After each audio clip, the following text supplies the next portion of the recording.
On va tout simplement commencer ce troisième cours intitulé « Les oxydes lamellaires à base de lithium et de sodium » qui sont utilisés actuellement dans nos accumulateurs. Alors ce cours sera suivi d'un séminaire par Yuri Gogotsi, notre invité, qui vous montrera finalement une autre classe de matériaux qui sont les maximes et comment ces matériaux peuvent intercaler des cations et des molécules. Mais le cours, aujourd'hui, va être structuré de la façon suivante. Je vais tout d'abord vous montrer l'aspect rationnel des substitutions chimiques qui conduisent aux matériaux utilisés aujourd'hui, c'est-à-dire les NMC, montrer les améliorations des performances grâce à des dopages qui ne sont pas des dopages comme vous le verrez par la suite, l'amélioration également du design des particules en jouant sur la morphologie, où dans ce cas, on va voir des particules à gradient de concentration. Par la suite, je vais passer tout simplement aux oxydes lamellaires du lithium à ceux de sodium. Et là, on va directement repasser en revue l'histoire de ces matériaux, leurs aspects structuraux, avec une cristallochimie très riche, voir que dans ce cas, il va y exister pas mal de lamellaires à base de métaux 3D. Et enfin, je vous donnerai quelques lignes directrices pour la synthèse raisonnée de toutes ces phases. Et enfin, on regardera une phase bien particulière et on regardera la démarche d'optimisation de cette phase pour en faire un matériau d'électrode qui sera utilisé dans les batteries à ion sodium. D'où je vais reprendre, si vous voulez, le transparent, je dirais, qui est essentiel pour comprendre cette chimie des oxydes lamellaires dans laquelle on compare tout simplement les rayons ioniques des différents métaux de transition. Et on avait vu la dernière fois que finalement, il n'y avait que deux composés que l'on pouvait réellement préparer, qui sont le cobalt, lithium-cobalt et lithium-nickel, et les autres éléments, il était impossible de les préparer. Et on avait également vu que dans le cas du nickel, on avait des problèmes associés à l'état d'oxydation nickel plus 2, et notamment à la migration de ce nickel plus 2 dans les feuilles de Van der Waals, qui allait dans ce cas limiter les problèmes de diffusion et de puissance dans ces matériaux. Et de plus, générer certaines instabilités à haute température. Alors pour ce faire, je vous ai montré le pourquoi et le comment des substitutions. Je vous ai montré comment on va pouvoir mettre du cobalt, et ce cobalt va empêcher cette migration.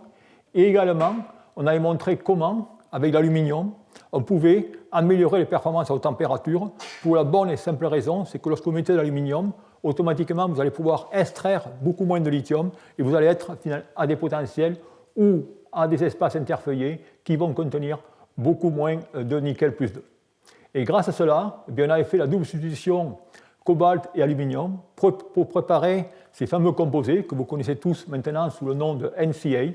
Et comme vous pouvez le voir ici, vous n'avez plus toutes ces anomalies au niveau de la courbe électrochimique. Vous avez un comportement monotone et c'est ces matériaux qui présentent des avantages en termes de sécurité, comme mentionné ici, puisque vous voyez que dans ce cas, si je trace directement la chaleur dégagée lorsque je vais chauffer ces matériaux dans un électrolyte à des températures voisines de 200 ou 220 degrés, on s'aperçoit que l'énergie ou l'enthalpie de formation est dans ce cas beaucoup moins élevée avec le cas de l'aluminium et également on va vers de plus hautes températures. Et ça, je vous avais dit, c'était les matériaux qui sont utilisés dans les accumulateurs et dans les voitures Tesla. Alors aujourd'hui, on va prendre directement une autre façon, car malgré que ce matériau soit utilisé, le problème de faire de la chimie avec l'aluminium, c'est-à-dire que vous voulez faire ces matériaux par coprécipitation, l'aluminium n'est pas un élément très simple à coprécipiter. Et ça va créer quand même des problèmes relativement complexes, je dirais, au niveau de la formation de ces matériaux. Alors une autre voie qu'on va envisager maintenant, c'est on va tout simplement essayer de faire, je dirais, des substitutions duelles à différents cations. C'est-à-dire que je vais noter MM'. Et dans ce cas, bien sûr, pour des raisons d'éco-compatibilité, ce que je voudrais faire, mettre en mon matériau, c'est du manganèse dans ces matériaux. Mais le manganèse est à plus 3, et ce qu'on va faire, bien qu'il est assez original, c'est à faire du redox interne. Rappelez-vous, je vous ai dit que le nickel, il adore être nickel plus 2. C'est-à-dire que vous allez faire un composé à nickel plus 3, si vous allez en trop haute température, vous allez avoir un redox interne. Et il se trouve que si maintenant je couple nickel et manganèse plus 3, qu'est-ce qui se passe? Vous allez réduire votre nickel plus 3 à nickel plus 2, comme indiqué ici, et vous allez oxyder votre manganèse plus 3 à manganèse plus 4. Et dans ce cas, on va pouvoir effectivement faire la phase lithium, manganèse 0,5, nickel 0,5, O2, qui est, dans ce cas, relativement stable à haute température. Vous avez toujours, dans ce cas, quelques pourcentages de nickel plus 2 dans les feuillets Van der Waals, mais ce matériau présente des stabilités thermiques relativement importantes. Et d'ailleurs, si on regarde la performance, vous voyez que ce composé, cette phase lithium, nickel 0,5, manganèse 0,5, O2, qui a été obtenue, je dirais, par ce jeu de redox interne, peut délivrer une capacité de 180 mAh par gramme avec une très bonne tenue en cyclage. Et si on regarde effectivement le ΔH associé aux chaleurs de réaction en utilisant ce composé, vous voyez qu'ici, vous avez NiO2, dans laquelle vous avez un ΔH qui est relativement énorme, comparé à celui de cette phase nickel-manganèse. Par contre, si vous prenez un matériau qu'on verra certainement l'année prochaine, qui est la phase spinel M2O4, bien dans ce cas, vous êtes à des températures beaucoup plus élevées et avec des énergies, des enthalpies qui sont relativement plus faibles. D'où, définitivement, la substitution par le manganèse augmente fortement la stabilité thermique, mais vous n'empêchez pas complètement la migration du nickel dans les feuillets. D'où, si je résume maintenant, je vous ai montré que parmi ces différents éléments, il y a le cobalt qu'on avait vu. Tout le cobalt, il a un état d'oxydation stable, et lui peut favoriser la structure lamellaire, mais surtout, il va garder le nickel dans ses feuillets métalliques. Et par conséquent, dans ce cas, on a cependant des problèmes de sécurité avec le cobalt, et si on met maintenant le manganèse, qui lui n'a pas des performances géniales, si je peux dire, au niveau capacité, ainsi de suite, par contre, il va permettre d'obtenir, d'utiliser ces matériaux ou cette stabilité beaucoup plus grande. D'où par conséquent, ce qu'on va faire, on va prendre le meilleur des deux mondes et on va coupler tout simplement nickel, manganèse et cobalt. Et voilà directement l'origine des fameux matériaux NMC qui sont aujourd'hui utilisés mondialement sur les batteries à ion lithium. Et dans ce cas, le cobalt il va stabiliser la structure lamellaire avec en plus empêcher le nickel de migrer dans les feuilles de Van der Waals, alors que dans ce cas, le manganèse, lui, va apporter toute la stabilité aux températures. Et en effet, ces composés performent relativement bien. Et vous voyez ici, par exemple, les premiers composés qui ont été, je dirais, travaillés dans ces familles de composés. C'est d'ailleurs l'œuvre d'un professeur japonais par le nom de Ozoku, qui a été, je dirais, un leader dans ces différents composés. Et dans ce cas, on peut voir, et ça c'est une étude qui a été réalisée par Jeff Dahn, sur les stabilités thermiques de ces composés, où ce que l'on compare ici, on compare ces nouvelles phases, 1-1-1, ou avec tout simplement LiCO2. Et qu'est-ce qu'on regarde ici? On prend un matériau que l'on va charger à différents potentiels. Et bien sûr, au fur et à mesure que vous allez charger à différents potentiels, vous allez sortir davantage de lithium et vous allez vous approcher de la zone de critique au niveau stabilité thermique. Et vous voyez que dans le cas du cobalt, on est toujours à des températures de 200 ou 220 degrés, alors qu'avec ces substitutions, on repousse directement le mur à des températures de 250 degrés, comme indiqué ici.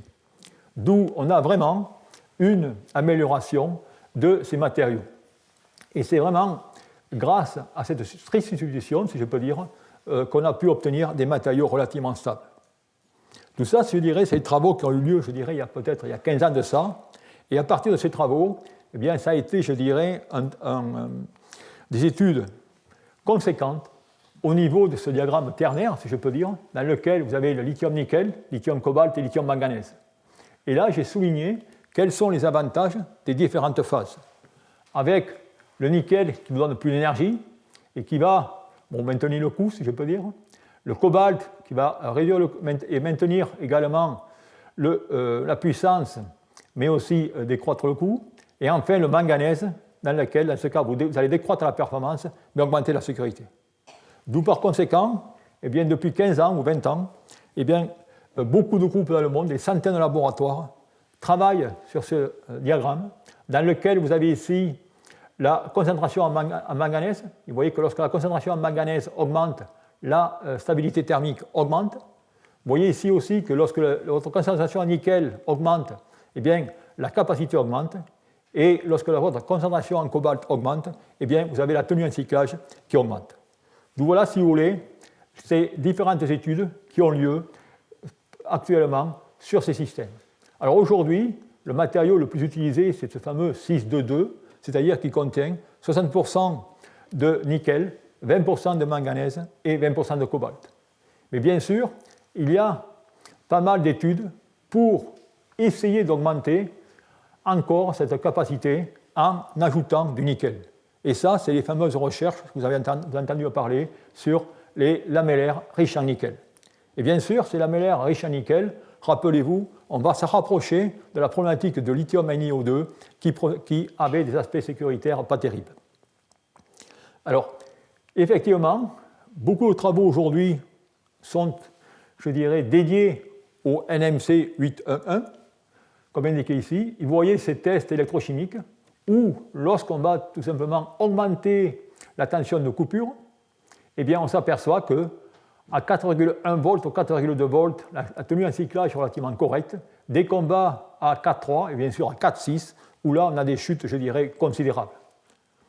Et c'est la même chose, c'est une autre étude par un autre groupe à Texas qui montre que là aussi, ces matériaux, ces 811, eh bien, ils ont certaines difficultés à haut potentiel.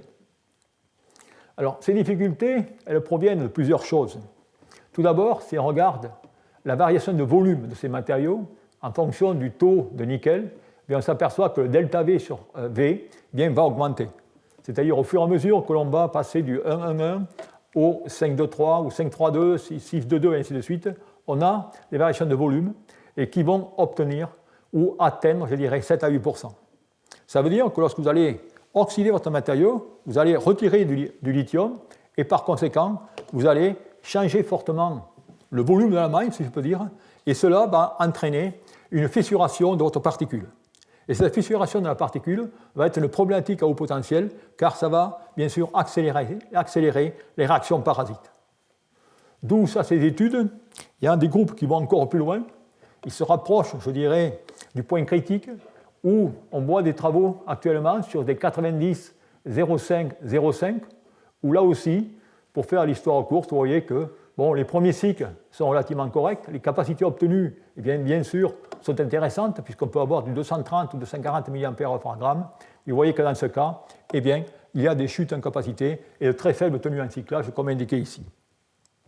Alors bien sûr, le point qui baisse, ou qui blesse, c'est finalement comment vont se comporter ces matériaux en termes de sécurité. Eh bien, vous avez une courbe ici très intéressante, dans laquelle on est en train de mesurer un taux d'échauffement. Alors cette mesure se fait comment? Vous allez charger un accumulateur jusqu'à 4,2 volts et vous allez mettre cet accumulateur à 80 degrés et vous allez monter la température. Et vous montez la température et vous avez ici les résultats pour un 8,11 et un 1,11. Et qu'est-ce que vous regardez ici? Vous regardez directement le taux d'auto-échauffement. Et vous voyez que dans le cas des 8,11, dès 120 degrés, eh bien, il y a un taux d'échauffement qui devient important et on évolue aux alentours de 1 degré C par minute. Par contre, si vous prenez le 1,11, vous voyez qu'en ce cas, il faut atteindre au moins 200 degrés C pour avoir un taux d'échauffement de 0,05 degrés. D'où par conséquent, vous voyez que dans ce cas, eh bien, on se rapproche toujours de ce composé au nickel que l'on veut, alors pour plusieurs raisons. Le cobalt, je l'ai mentionné pour l'écocompatibilité, et ces aspects sont intéressants. Mais vous voyez, on n'est pas encore, on est loin d'avoir de nouveau résolu cet aspect sécuritaire. Alors si je veux résumer un peu, eh bien, aller vers ces matériaux riches en nickel eh bien, soulève quand même pas mal de difficultés, des oxydations de l'électrolyte, dissolution des métaux 3D. Vous avez dans ce cas également des reconstructions de surface après dissolution. Vous avez la pulvérisation de la particule qui va être d'autant plus importante que vous allez essayer de sortir davantage de lithium et bien sûr avec la possibilité de navette redox. D'où par conséquent, à ce jour, bien que ça change rapidement, ces phases souffrent encore de performance en cyclage, mais aussi des problèmes de sécurité. Alors bien sûr, il y a pas mal de travaux qui sont dédiés à voir comment on pourrait pallier à cette problématique. Alors ces travaux, c'est les travaux qui existent dans le domaine des batteries depuis 25 ans, qui sont classiques, dans lesquels on va tout simplement essayer de faire des enrobages ou alors différents additifs par une chimie de greffage et ainsi de suite.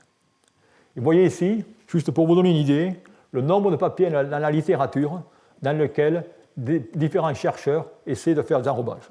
Alors bien sûr, tous ces papiers vont vous dire qu'il y a une amélioration, pour la bonne et simple raison, c'est qu'ils prennent des matériaux qui sont nuls au départ, d'où on les améliore toujours. Alors, dans ce cas, eh bien, quelles sont les méthodes et quelles sont les techniques? Eh bien, il n'y a pas beaucoup d'innovation, ça peut se résumer, comme indiqué ici. Il y a les matériaux des codes d'enrobage. À ce jour, ce sont tous des oxydes. Vous avez des silicates, des niobiates, des tantalates, l'alumine, des oxydes de zirconium, des borates et ainsi de suite.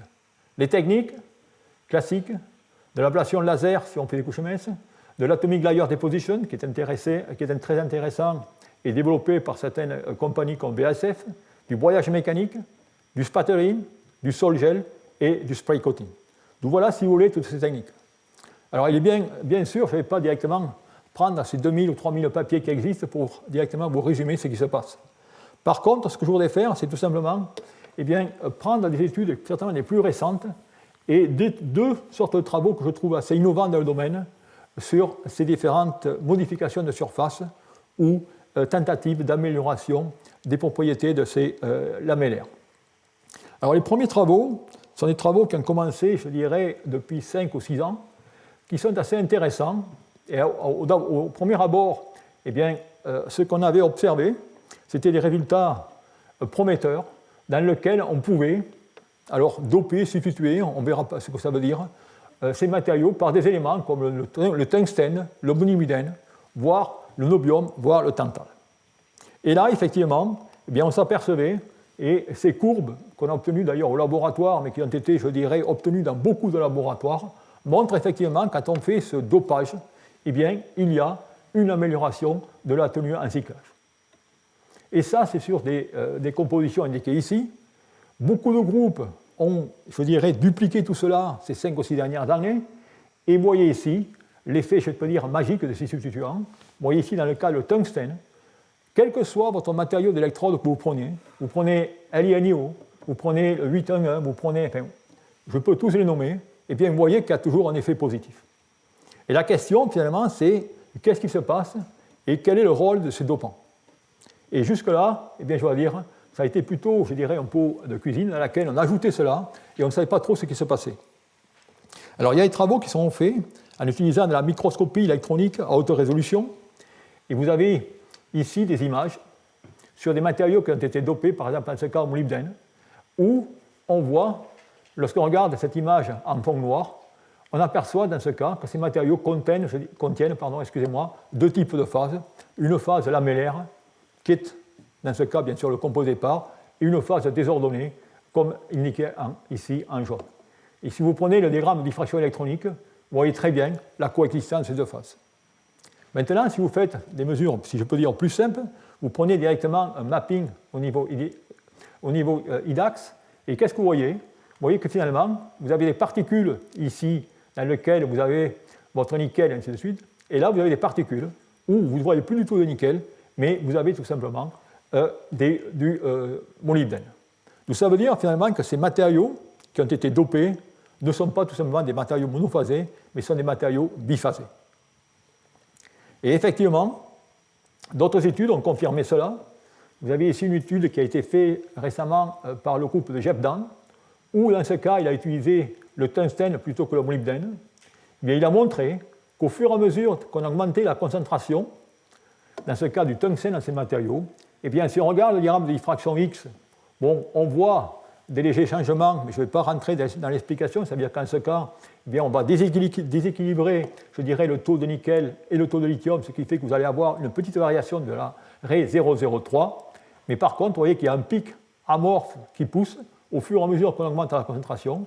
Et si on s'amuse à faire des concentrations beaucoup plus importantes, c'est-à-dire lithium sur nickel plus tungstène égale à 1,06, là, on peut mettre en évidence une nouvelle phase qui est la phase lithium-6, WO6.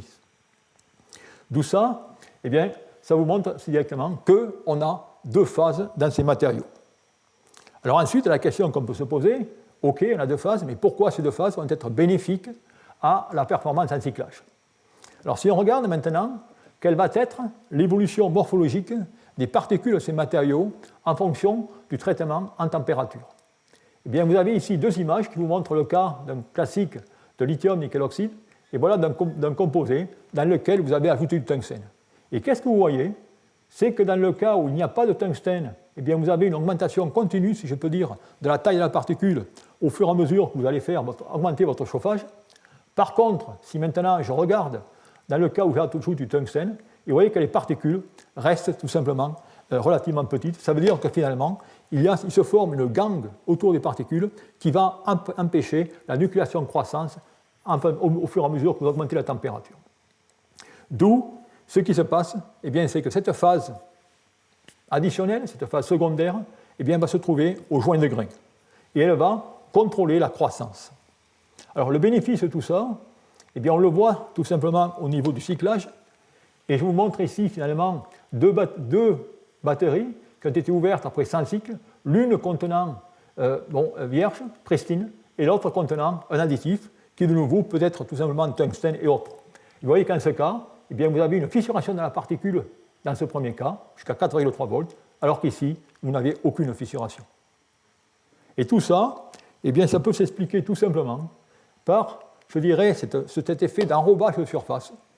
C'est-à-dire, qu'est-ce qui se passe? Eh bien, on peut, dans certains cas, comme ça a été fait ici, dans ce cas, eh bien, le précurseur d'hydroxyde de nickel a été préparé, et ensuite, les chercheurs sont allés mettre un enrobage de WO3 autour des particules. Et lorsque vous faites la synthèse, eh bien, vous avez, dans ce cas, des particules de matériaux actifs qui sont enrobées par cette phase cristalline ou cette phase amorphe, qui est, dans certains cas, un tungstène de lithium ou, dans d'autres cas, un molybdate de lithium. Et on a un procédé, à l'heure actuelle, qu'on peut maintenant maîtriser, où on peut ajuster les taux d'additifs, et on peut, dans ce cas, on utilise finalement ces phases, ces tungstates, ces molybdates ou tantalates, comme des fondants qui vont, dans ce cas, eh bien, contrôler la taille, la croissance et la nucléation de ces particules, et ensuite eh bien, les protéger au niveau de la fissuration. Donc voilà, je dirais, des travaux intéressants qui semblent aujourd'hui bien améliorer les propriétés des 8.1.1 dont je vous ai mentionné auparavant. Donc voilà, si vous voulez, l'approche assez originale que je voulais mentionner, qui se fait récemment, d'ailleurs, ça c'est des travaux vraiment, vraiment récents qui se font, ou du moins on comprend ce qui se passe. Ensuite, une autre approche que je voudrais vous présenter, c'est une approche qui est un peu plus vieille, si je peux dire. Elle a été initiée de cela 8 ou 9 ans en Corée, et elle consiste, je dirais, la préparation de particules cœur-couronne. Alors, effectivement, ça revient une fois de plus au fait que je vous ai mentionné, c'est qu'on a ces phases, si elles sont riches en manganèse, eh bien elles vont tout simplement augmenter ma stabilité thermique, et si elles sont riches en nickel, elles vont me porter la capacité. D'où par conséquent, je vais tout simplement essayer maintenant de dessiner des particules dans lesquelles je vais séparer ces deux phases. D'où vous avez ici mon cœur de la particule. C'est ce cœur qui va me donner, dans ce cas, la capacité, et je vais tout simplement, ce cœur qui est riche en nickel, et je vais maintenant l'entourer d'un cœur, l'entourer d'une coquille qui va être riche en manganèse. Et dans ce cas, qu'est-ce que je fais? Vous voyez que je couple à l'intérieur de la particule ma capacité avec, en surface, ma protection ou ma stabilité thermique. Et on peut, dans ce cas, bien réaliser ces particules cœur-coquille qui vont, comme vous allez voir par la suite, montrer des performances intéressantes. Alors, comment se fait cela? Alors, pour ce faire, eh bien, ça va être une chimie de coprécipitation dans laquelle, dans un premier temps, eh bien, on va préparer tout simplement les particules ou les précurseurs qui vont être des hydroxydes contenant ces trois éléments dans les compositions indiquées ici. Une fois que ces particules seront obtenues, eh bien, par coprécipitation, on va aller déposer sur ces particules une solution qui va être maintenant beaucoup plus riche en manganèse. Et ayant ces particules, bien ensuite on va faire des traitements, et vous voyez les traitements qui peuvent être effectués, et vous apercevez ici très bien le cœur ainsi que la surface de la particule. D'où on a effectivement ces phases qui, je peux dire, sont structurées, et de ces phases structurées, on peut les étudier par la suite et voir comme vous voyez ici, par ces mesures de microsondes électroniques, où maintenant je peux balayer la section transversale et mesurer la répartition en nickel, cobalt et manganèse. Et vous voyez effectivement que la teneur en nickel est maximale à l'intérieur du massif, avec, dans ce cas, eh bien, au pourtour, vous avez une augmentation de manganèse, et qui est, dans ce cas, le plus important. Grâce à cela, eh bien, on peut obtenir, comme vous pouvez voir ici, de meilleures tenues en cyclage. Vous comparez le composé normal, pristine, si je peux dire, avec le composé dans lequel vous n'avez pas fait vous n'avez plutôt pas un gradient de concentration, c'est un échantillon corps coquille en ce compte-là. Vous voyez l'amélioration. Et de nouveau, effectivement, en ayant, je dirais, cette surface riche en manganèse, vous allez améliorer les propriétés de stabilité thermique de ces composés à haut potentiel. D'où, voilà ce qui peut se faire. Mais malgré cela, eh bien, cette astuce présente encore quelques difficultés, notamment à haut potentiel. C'est-à-dire, rappelez-vous, à haut potentiel, parce que c'est là où je vais avoir mes changements de volume relativement importants. Et effectivement, lorsque vous allez à haut potentiel, eh bien, si vous cyclez 200-300 cycles, eh bien, on va apercevoir un décollement entre le cœur et tout simplement la coquille. Pour la bonne et simple raison, c'est que si vous enlevez une grosse quantité de lithium, eh bien, vous avez un changement de volume de 9%, et ce changement répété va entraîner un décollement de ce cœur et de cette coquille. D'où par conséquent, comment remédier à cela?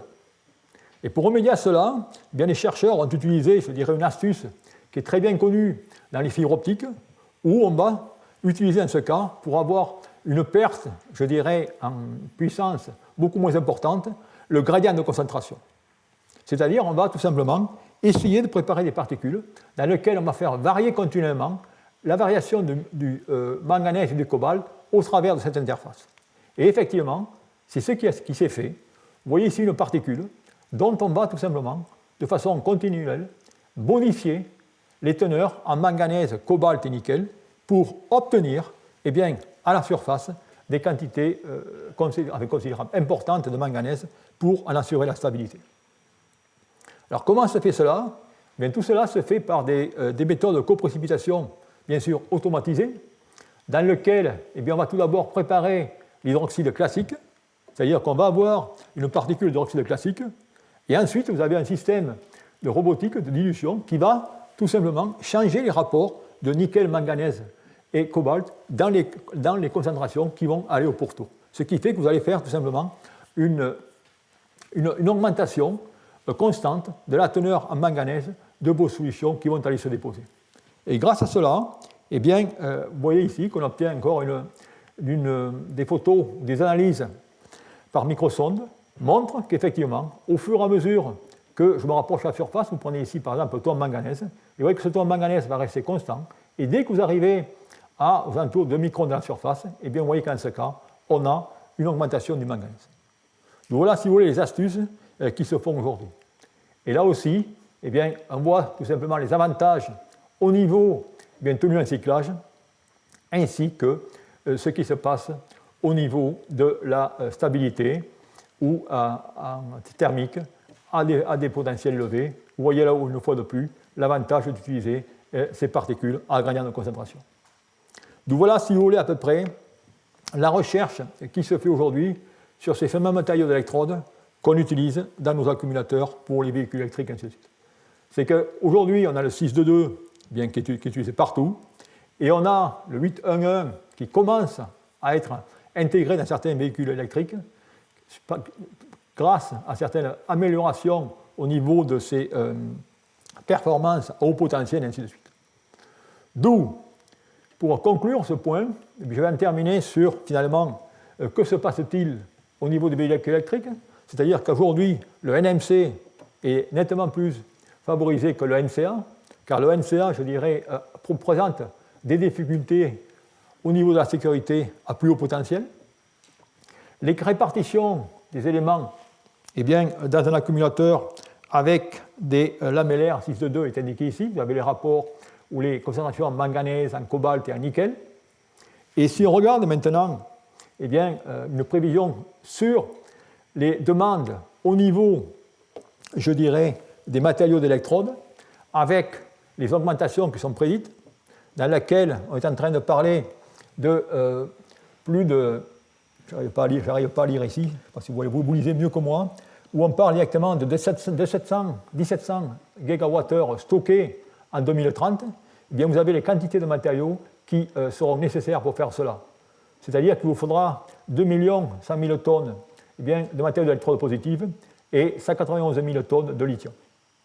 Donc j'ai mis ces chiffres pour vous montrer, bien sûr, l'importance eh bien, de trouver d'autres technologies qui puissent nous permettre finalement de mettre moins de pression sur les technologies lithium et ainsi de suite. Et ces autres technologies, bien sûr, sont les oxydes, les technologies au sodium, et qui vont être reposées, entre autres, sur des oxydes lamellaires à base de sodium. Donc ce que je vais faire maintenant, eh bien, c'est que je veux revenir ou reprendre ces oxydes lamellaires et les reprendre dans lesquels maintenant on va mettre du sodium. Alors vous allez voir pourquoi, et vous allez le comprendre très simplement dès que je vais remettre cette fameuse slide dans laquelle je vais comparer tout simplement le rayon ionique. Et cette diapo, elle est là, la voilà. Voilà ce qu'on a fait jusqu'à maintenant. On s'est amusé en jouant avec les métaux 3D pour stabiliser ces lamellaires. Et maintenant, vous allez voir, je vais travailler avec le sodium, et là, tout va s'ouvrir à moi, puisque le sodium est autour de 1,02, et là, j'ai une différence énorme entre l'alcalin et le métal 3D. Donc c'est la raison pour laquelle vous allez avoir des oxydes lamellaires qui existent avec tous les métaux de transition. Okay. Et d'ailleurs, je vous montrerai par la suite comment on peut utiliser cette astuce de passer par les éléments avec le sodium pour ensuite faire des réactions d'échange d'ions et revenir sur des phases qu'on n'avait pas pu tout simplement stabiliser directement en température. D'où là, eh bien, il va y avoir, bien sûr, toute une chimie qui va être très riche avec l'alcalin et le sodium. D'où une fois de plus, vous voyez, la règle que j'ai mentionnée au départ, dès que j'augmente eh bien, ce fameux delta R, eh bien, ce rayon ionique, je vais augmenter l'or dans ces matériaux, et la raison pour laquelle, maintenant, j'ouvre finalement mon tableau périodique à tous les éléments 3D. Alors bien sûr, tout simplement comme ça, ces lamellaires au sodium semblent relativement simples. Et vous allez voir que là aussi, il y a une complexité gigantesque au niveau de l'électrochimie. Tout d'abord, au niveau structural. Au niveau structural, eh bien, ces phases vont, je dirais, être en casse-tête, car vous allez avoir plusieurs représentations cristallographiques et plusieurs possibilités de structure. Et c'est la nomenclature qui a été établie par Delmas il y a de cela, je dirais, 40 ans, dans lequel vous avez des phases O3, des phases P3 ou des phases O1. Toutes ces phases, comme indiqué ici, eh bien, vous avez des feuillets MO2 qui sont faits tout simplement d'octaèdres qui vont partager des arêtes. Et ensuite, ils vont être tout simplement, je dirais, assemblés selon l'axe C, selon différentes positions. Et vous avez dans ce cas O3, P3, O1 et P2, O2. Alors, la lettre, dans ces configurations, va définir dans le site dans lequel l'alcalin se trouve. En effet, si vous P, ça veut dire que votre alcalin sera dans un site trigonal prismatique. O, il sera dans un site octaédrique, et T, dans un site tétraédrique. Ensuite, le chiffre, eh bien, il va indiquer le nombre de mailles que vous allez avoir par unité formulaire, c'est-à-dire 1, 2 ou 3, comme indiqué ici. D'où, ça, c'est, je dirais, ça montre déjà la complexité qu'on va avoir dans ces matériaux. Et cette complexité, eh bien, on peut l'augmenter. Alors ensuite, je tiens à vous faire remarquer quand même qu'il y a des choses intéressantes. Si vous regardez ces structures O3, P3 et O1, eh bien, regardez la direction des octaèdres. Vous voyez que ces octaèdres, ils ont tous la même direction. Ça veut dire qu'à ce compte-là, eh bien, on va pouvoir faire des transformations des phases O1, P3, O3 par tout simplement des glissements de feuillets. Par contre, si je regarde maintenant la phase P2, vous voyez la phase P2, regardez cet octaèdre ici, eh bien, il n'est pas du tout la même orientation qu'ici. Ça veut dire que je ne pourrai jamais avoir, dans un accumulateur, une transition de P2 à O3, P3 ou O1. Okay. Dans ce cas, je suis obligé d'avoir, comme vous pouvez voir, tous les deux feuillets, un glissement des feuillets par directement le vecteur indiqué ici, et dans ce cas, cela va entraîner tout simplement la cassure de mi-liaison. D'où chaque fois qu'on va aller de P2 à O2, c'est-à-dire P2 où j'ai un trigonal prismatique, et je vais en O2, bien en octaédrique, je vais dans ce cas être obligé de tout simplement casser une liaison. Alors vous voyez la complexité de ces structures, et on peut encore les rendre plus complexes, et voilà des structures qui ont été rapportées dans ces différents composés lamellaires, où on parle de structures OP4, OP6, OP9. Tout cela, ce n'est rien d'autre que des structures, des intercroissances, comme d'ailleurs on connaissait très bien déjà dans les supraconducteurs, où il y avait pas mal d'intercroissances. Bien ici, vous avez beaucoup d'intercroissances, où, par exemple, la phase OP4 c'est une intercroissance tout simplement de O et de P, avec 4 mailles par unité formulaire, et de la même sorte OP6 et ainsi de suite. Et ensuite, pour compliquer, puisque dans ce cas, j'ai droit à tout, si je peux dire, le tableau périodique, c'est-à-dire que je vais avoir des ions, notamment le manganèse plus 3 ou le cobalt ou même le nickel, dans lequel je vais avoir un effet Jahn-Teller. Ça veut dire que dans ce cas, je vais déformer ma maille. Et chaque fois que j'aurai une distorsion monoclinique par rapport à l'hexagonale, eh bien, j'aurai ici la notation O'P', et je peux même avoir une distorsion triclinique dans laquelle, dans ce cas, j'aurai O'P', O'P'. OK ? Donc, vous voyez directement la complexité. Et tout cela, eh bien, va tout simplement être régi ou être gouverné par des interactions entre les différents constituants de ce matériau. C'est-à-dire que je vais avoir des interactions attractives entre mon alcalin et mon oxygène, je vais avoir des interactions répulsives entre, bien sûr, mes deux oxygènes, répulsives entre mon alcalin et mon métal, et ainsi de suite. D'où tout cela va dépendre tout simplement de la nature de ces différents éléments, et surtout de la façon dont ils vont interagir entre eux à l'intérieur d'une même structure. Et pour illustrer cela, eh bien, je vais vous montrer 3 représentations de ce qu'est les phases O3, dans ce cas, l'alcalin est dans un site octaédrique, mais ce site octaédrique ne partage que des arêtes avec les octaèdres, je dirais, des feuillets. Si je prends maintenant les structures P2, eh bien, je vais avoir 2 sites ici, un site Na2 qui ne va partager que des arêtes avec les feuillets supplémentaires, et un site Na1 qui va ne partager que des faces. Et enfin, la structure P3, je dirais que la structure finalement intermédiaire, où dans ce cas, eh bien, je vais partager une face avec MO6 d'un côté et 3 arêtes de l'autre. Donc tout cela, bon, ça vous semble bien compliqué, mais il y a quand même une importance capitale lorsqu'on va regarder finalement comment les ions vont, je dirais, se diffuser dans ces matériaux. Et pour illustrer cela, j'ai ces schémas qui vont vous le montrer très simplement, dans lequel, vous voyez maintenant, ce que je regarde ici, c'est une structure avec le lithium ou l'alcalène en site octaédrique et l'alcalène en site prismatique. Vous voyez ici, dans le cas d'une diffusion, bien, les ions vont diffuser dans les lacunes de Van der Waals. Okay, et pour ce faire, eh bien, si je veux passer de l'octaèdre à un autre ici, dans ce feuillet de Van der Waals, vous voyez que je suis obligé de passer par cette face triangulaire. Okay.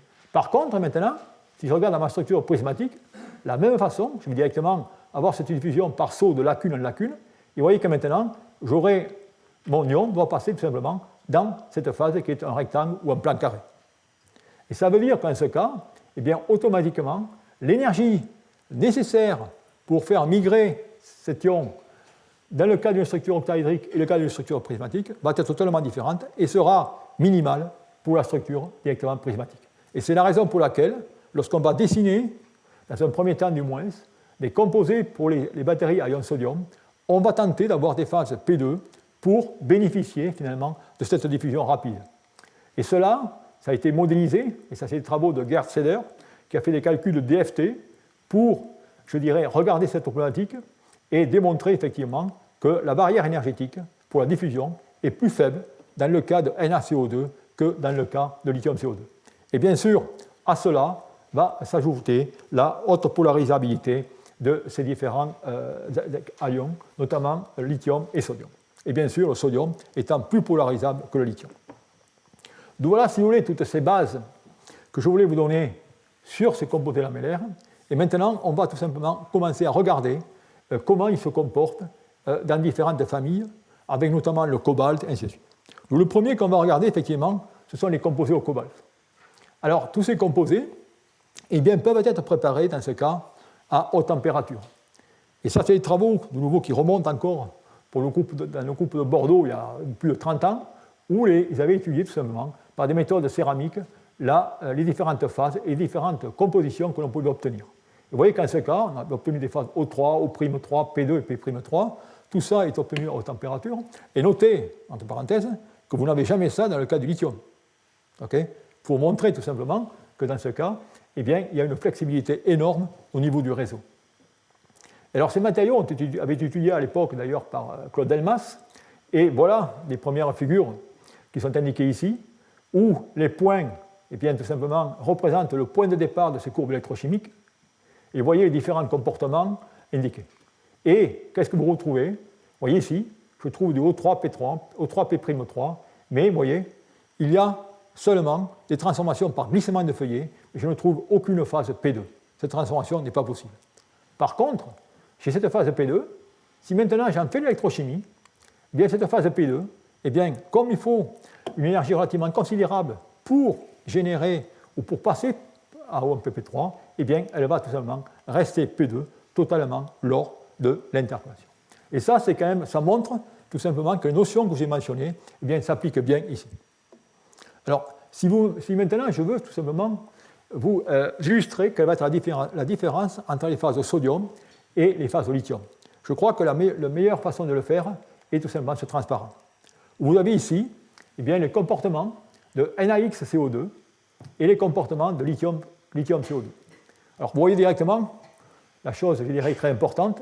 Regardez ce nombre de transitions que l'on a dans les composés au sodium. Alors que dans le cas des composés au lithium, eh bien, on a certaines transitions nettement moindres. Alors pourquoi? Eh bien, la raison est très simple. Ça veut dire que dans le cas du sodium, vous avez tout simplement un ordre dû à des interactions sodium-lacune. Et cet ordre eh bien, est responsable pour toutes ces transitions que vous observez ici.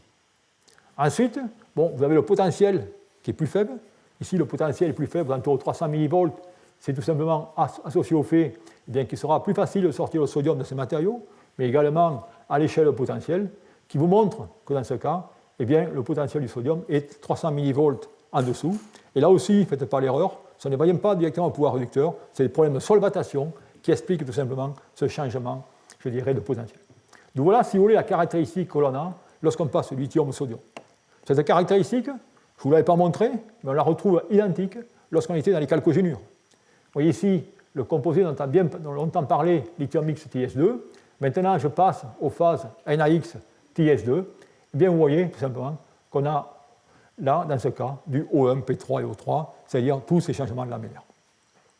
D'où, vous voyez que la complexité de toute cette étude, je dirais, cristallographique et électrochimique, et bien sûr, pouvons-nous clarifier tout cela? Est-ce qu'on peut établir des lois empiriques de savoir comment avancer dans ces recherches?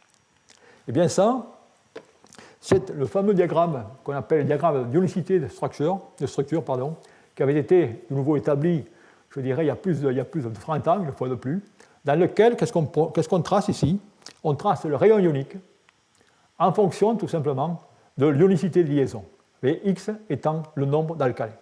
Et vous avez tout simplement, dans ce cas, cette ionicité, elle va être définie par cette loi dans laquelle on va faire intervenir l'électronégativité du métal et de l'oxygène. Et grâce à cela, eh bien, on peut tout simplement ranger les composés en fonction, regardez, du rayon ionique. Et si je prends le lithium, eh bien, dans le cas du lithium, je dirais que c'était facile, on avait toujours des structures O3 et il n'y avait aucun problème. Si maintenant, je prends le cas du sodium, eh bien, on a les composés de départ, les composés stoichiométriques, qui sont tout simplement de type O3, mais avec le cas du sodium, je vais pouvoir, lors de la déintercalation, eh bien, je vais tout simplement traverser cette frontière et obtenir toutes ces phases P2 et P3. Okay. Et bien sûr, si je prends des matériaux comme le potassium, où là, on va toujours avoir du trigonal prismatique, vous allez voir que la plupart des composés au potassium sont dans ce cadran, à l'exception du composé au départ indiqué ici. D'où là, si vous voulez, vous avez, je dirais, ce diagramme d'ionicité qui vous montre que vous avez deux dimensions pour contrôler le type de structure que vous voulez voir.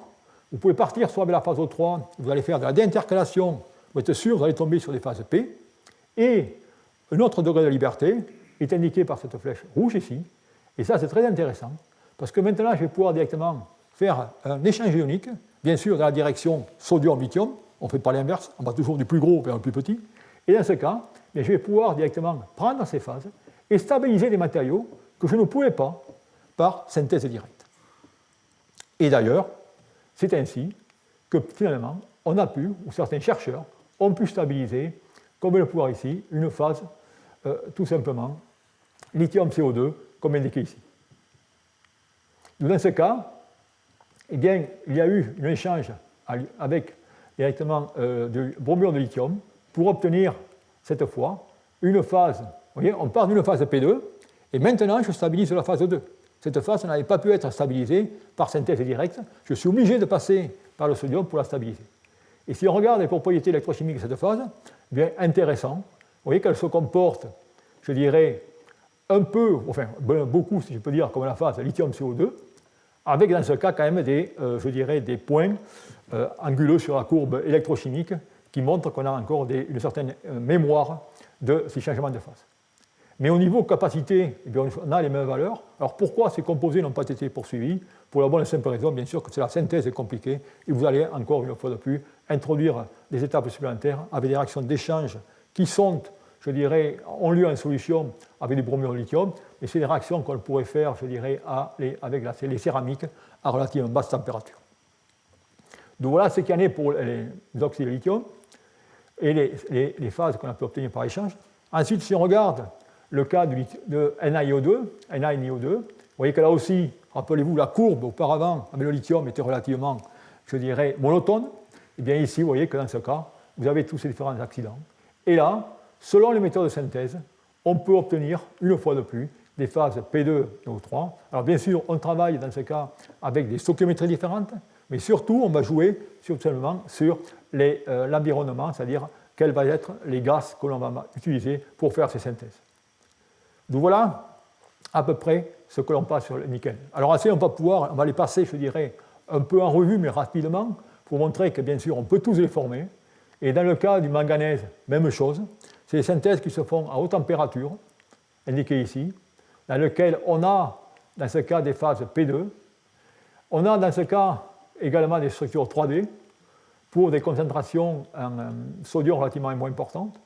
Et pour montrer l'importance de la synthèse, eh bien, si vous prenez ce composé, eh bien, si vous allez à 1050 degrés C et si vous faites une trempe, vous allez obtenir la phase P2' indiquée ici, dont je vous présente ici les propriétés électrochimiques, dont il n'y a pas grand-chose, je dirais, à discuter, si ce n'est que la capacité qui est relativement intéressante, mais regardez comment cette courbe est accidentée. Et ce qui est intéressant, c'est que vous prenez cette phase maintenant, vous la mettez à 700 degrés et vous faites un refroidissement lent, et bien, vous obtenez, dans ce cas, pas la structure P2', mais une structure P2 avec le comportement indiqué ici. Okay. Donc voilà ce qui peut se faire dans le cas du manganèse. Ensuite, eh bien, il y a également le vanadium. Et le vanadium, c'est la même histoire. Vous pouvez faire les composés avec NaVO2, structure O3 ou structure P2. Vous avez ici les courbes électrochimiques, okay, avec une fois de plus la caractéristique de tous les éléments au sodium, c'est le nombre de changements de phase. Et vous remarquerez ici quelque chose que j'ai mentionné, c'est que regardez la polarisation dans le cas où j'ai une structure O3 et dans le cas où j'ai une structure P2. Et rappelez-vous, c'est tout simplement cette diffusion qui a lieu entre ces octaèdres dans lesquels je vais à travers un triangle, ou alors avec tout simplement des trigonales prismatiques où je vais à travers un carré. Ensuite, eh bien, il y a d'autres composés qui sont intéressants, les composés du titane. Alors ce composé, j'ai tenu à le mettre, car c'est une phase, bon, un ATIO2 qui n'a peut-être rien de spécial. Enfin, rien de spécial, il y a déjà la synthèse. Je dirais que c'est une synthèse qui n'est pas classique, parce que ce n'est pas une simple méthode de synthèse en céramique. On a dans ce cas des réactifs, je dirais, qui ne peuvent pas tolérer, bien sûr, l'exposition à l'air. On va faire dans ce cas des synthèses en mettant les poudres dans un tube de nickel que l'on va sceller, et ce tube de nickel scellé, on va encore le sceller dans un tube de quartz pour obtenir cette fameuse phase O3 en ATO2. Donc bien sûr, aucun intérêt d'un point de vue application. Cependant, ce matériau est très réactif, et s'il est très réactif, ça veut dire tout simplement que son potentiel de redox doit être bas, et effectivement, son potentiel redox est bas, et se situe aux alentours de 1,1, 1,2 volts. Alors ce matériau, bon, était intéressant, mais ce qui est intéressant, c'est que des chercheurs, finalement, ont utilisé cette phase et ont fait un couplage avec des matériaux ou des éléments 3D ayant un bas potentiel et un potentiel élevé. Et c'est ainsi que des matériaux de type chrome-titane ont été conçus, comme indiqué ici. Et là, si je peux dire l'avantage, c'est que lorsque vous faites l'électrochimie, vous allez tout simplement, dans ce cas, sonder les deux éléments, les deux couples redox, chrome et titane. Et vous avez ici le comportement lorsque vous partez en oxydation. Et lorsque vous partez en oxydation, vous oxydez le plus 3 en plus 4. Et bien sûr, lorsque vous partez en réduction, vous allez tout simplement réduire le titane de plus 4 à plus 3 ou de plus 3 à plus 2 comme indiqué ici. Et avec ça, eh bien, on peut faire une batterie symétrique, c'est-à-dire que vous avez dans ce cas une sodium-ion symétrique dans lequel eh bien, vous allez tout simplement oxyder d'un côté et réduire de l'autre et vice-versa. Avec bien sûr, intéressant d'un point de vue fondamental, si je peux dire, au niveau de capacité, ça n'a pas grand-chose à voir. Enfin, eh bien, pour vraiment imiter ce qui se fait au niveau des lithiums NMC, eh bien, on peut faire également la même chose.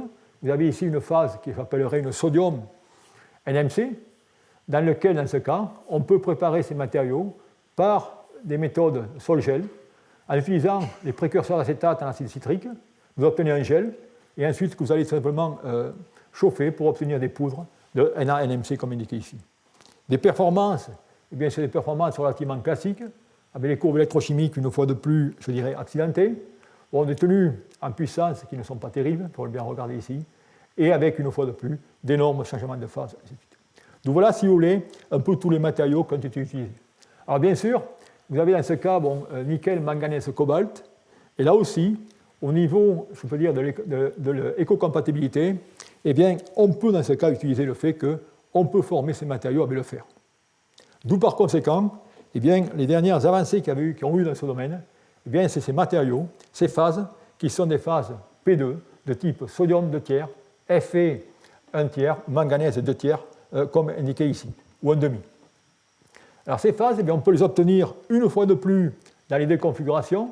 Configuration de type O, dans laquelle vous voyez l'électrochimie qui est relativement médiocre, et la configuration de type P2, où dans ce cas, eh bien, on a une courbe électrochimique relativement intéressante, avec quand même des capacités qui sont aux alentours de 200 mAh par gramme. Alors bien sûr, il y a un bémol là-dessus, c'est que je vous le montrerai par la suite. Alors si on regarde ces tenues en cyclage, et voilà les deux matériaux qui ont été synthétisés. Vous voyez ici les 200 mA, mais qui vont chuter rapidement, et la phase O3. Okay. D'où par conséquent, eh bien, ces matériaux, effectivement, sont, je dirais, théoriquement, idéalement, très intéressants pour les batteries à ion sodium, en raison de leur capacité qui présentent cependant un problème. Donc voilà ce qui se fait au niveau des matériaux entre les phases O3 et les phases P2. Bon, à partir de là, vous ne pouvez pas encore conclure quels vont être les meilleurs de ces matériaux pour faire des batteries à ion sodium. Alors, je vais vous aider un peu à faire cette conclusion en présentant la difficulté. La difficulté est indiquée ici. Donc, voilà les matériaux sur lesquels on travaillait, les phases O3 et les phases P2. Et vous voyez qu'en ce cas, eh bien, si je regarde les capacités, eh bien, la capacité de cette fameuse phase fer-manganèse est relativement intéressante. Mais n'oubliez surtout pas qu'avec la phase P2, je pars d'une phase non stoichiométrique en sodium. Ce qui fait que lorsque je vais faire une batterie sodium-ion, eh bien, il va me manquer ce réservoir de sodium. D'où le fait de rapporter dans des papiers, dans la littérature, des capacités exacerbées sur des phases P2 est totalement inutile, car cela vous manquera lorsque vous allez faire des batteries sodium-ion. Donc c'est la raison pour laquelle, si je trace maintenant, ou si j'essaie de faire un résumé des capacités obtenues avec ces matériaux, eh bien, vous voyez ici toutes les différentes phases dont je vais mentionner, je ne vais pas tout simplement les relister, mais ce que vous avez ici, vous avez une courbe dans laquelle vous avez tout simplement les performances en demi-cellule. Alors quand je dis en demi-cellule, c'est les performances en fonction du sodium ou du lithium, dans ce cas du sodium. Et vous voyez que dans ce cas, mais dans les phases O3, je n'ai très peu de différence entre des cellules demi-cellules ou des cellules complètes qui sont en fonction du carbone. Par contre, si maintenant je prends mes phases P2, vous voyez, dû au fait que ces phases bien, sont déficitaires en sodium pour commencer, et bien, regardez ici la perte que j'ai sur ces différentes phases. Okay. D'où par conséquent, eh bien, dans ce cas, il va falloir tout simplement essayer d'augmenter les capacités de ces matériaux en travaillant, si je peux dire, sur ces phases O3 pour obtenir, je dirais, les phases qui étaient aujourd'hui, je dirais, les meilleures au niveau capacité, qui sont ces fameux NVPF. D'où par conséquent, eh bien, c'est ce qu'on va regarder. Alors pour regarder à cela, eh bien, une fois de plus, on va repartir, je dirais, dans la synthèse de ces matériaux, mais là aussi c'est une tâche difficile, comme je vous l'ai mentionné, due aux différentes structures, aux différents polymorphes et ainsi de suite. Et c'est la raison pour laquelle, eh bien, dans ce cas, des chercheurs, tout récemment d'ailleurs, c'est un papier qui est sorti dans Science en 2021, ont essayé finalement de, je n'oserais pas dire modéliser, mais de regarder ou de revisiter ce fameux diagramme d'ionicité dont je vous ai mentionné auparavant. Et ce diagramme d'ionicité dont je vous ai mentionné, eh bien, il faisait état du rayon ionique, mais également de l'électronégativité. Alors, bien sûr, la difficulté est bien que si maintenant, et comme je vous l'ai montré, rappelez-vous, je fais des composés M, M', eh bien, je ne peux pas avoir accès, grâce à ce diagramme d'ionicité, où je ne peux pas directement voir l'effet de M et de M', de les directement conjuguer. D'où par conséquent, eh bien, on va directement maintenant voir une meilleure description, comment on pourrait décrire beaucoup mieux ces diagrammes. Et bien, pour ce faire, on va utiliser le potentiel ionique. Alors, le potentiel ionique, ce n'est pas rien de very compliqué, hein. Ce n'est rien d'autre que le rapport de la charge sur le rayon ionique. Okay, et on va définir un potentiel cationique, et ce potentiel cationique eh bien, va être défini par la relation indiquée ici, qui est tout simplement ce potentiel ionique du métaux de transition par le potentiel ionique de l'alcalin sur le potentiel ionique de l'oxygène. Avec ces potentiels ioniques, eh bien, maintenant qu'on va pouvoir faire une sommation sur différents cations que j'ai, M ou M', comme indiqué ici, et on va pouvoir tout simplement, dans ce cas, eh bien, reconstruire un diagramme identique au précédent, mais dans lequel maintenant, je vais avoir tout simplement ce que j'appellerais le potentiel ionique du sodium sur maintenant le potentiel cationique comme indiqué ici. Et vous voyez que j'ai de nouveau deux cadrans dans lesquels j'ai les phases de type O3 et les phases de type P2. Mais dans ce cas, vous voyez que j'ai différents éléments avec différents cations. D'où, maintenant, eh bien, je dirais, j'ai finalement un terrain de jeu beaucoup plus simple dans lequel je vais pouvoir jouer et voir comment je vais pouvoir stabiliser différentes phases. Et en effet, un exemple, je terminerai là-dessus, que je vous montrerai, comment les chercheurs ont opéré. Eh bien, ils ont pris directement cette fameuse phase, alors une phase qui a une longue histoire, hein, sodium, lithium 1 tiers, Mn2 tiers, O2, qui avait été prédite par la DFT, mais qui avait été non obtenue. D'ailleurs, une phase qu'on a obtenue il y a 1 an dans notre groupe, mais cela peu importe. Lorsque ces chercheurs ont écrit le papier, eh bien, ils ont essayé de stabiliser cette phase. Alors, pour stabiliser cette phase, eh bien, automatiquement, qu'est-ce qu'ils ont fait? Ils ont tout simplement essayé de se déplacer dans ce domaine de structure de type O3. Pour ce faire, eh bien, si vous voulez faire ça, vous devez vous déplacer dans cette direction, vous devez, dans ce cas, baisser votre potentiel cationique. D'où, si vous regardez le tableau périodique, eh bien, pour baisser ce potentiel cationique, eh bien, je vais tout simplement substituer le manganèse par le titane plus 4, car il a un potentiel cationique plus bas. Et en faisant cela, effectivement, vous pouvez directement stabiliser cette phase. Ensuite, maintenant, la question que vous pouvez poser, maintenant, je voudrais ce matériau en phase P2. Donc, si je veux aller en phase P2, qu'est-ce que je dois faire? Je dois maintenant aller dans cette direction.